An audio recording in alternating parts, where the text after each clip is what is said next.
Bonjour à toutes et à tous, aujourd'hui je voudrais vous présenter ce jour 19 un petit motif sympathique qui est ici, qui n'a pas de nom non plus. Donc c'est un motif que moi je souhaitais appeler côte plissée. Pourquoi? Vous allez voir ça, c'est assez mignon. Je pense que pour coup là j'aurais dû choisir un fil un peu plus moins épais que celui-là. Parce que regardez, ça fait tout de suite un accordéon.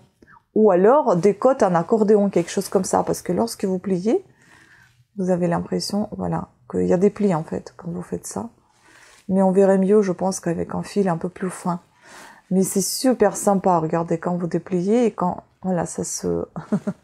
et de chaque côté, c'est identique. J'aime beaucoup.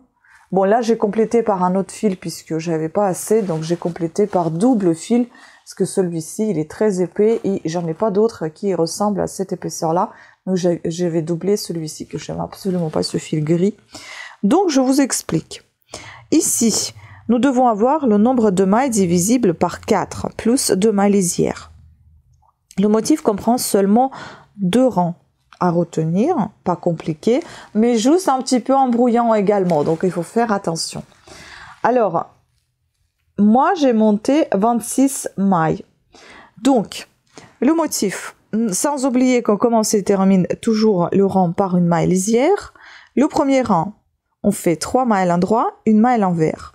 Donc c'est tout le rang, vous allez répéter la maille lisière et ensuite 3 mailles à l'endroit, une maille à l'envers et on termine par la maille lisière. Deuxième rang, vous faites une maille lisière, 2 mailles à l'endroit, une maille à l'envers, une maille à l'endroit et vous répétez. Donc je répète, une maille lisière, 2 mailles à l'endroit, une maille à l'envers, une maille à l'endroit, vous terminez par une maille lisière, c'est votre rang.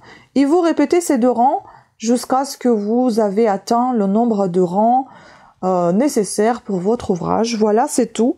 C'est assez compliqué, rien de... c'est assez compliqué, c'est assez simple, rien de compliqué.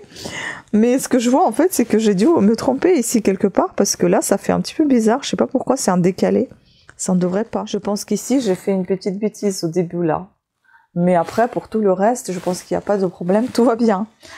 Voilà pour ces côtes plissées ou côtes en accordéon, ou comme vous voulez. Moi, je les appelle comme ça.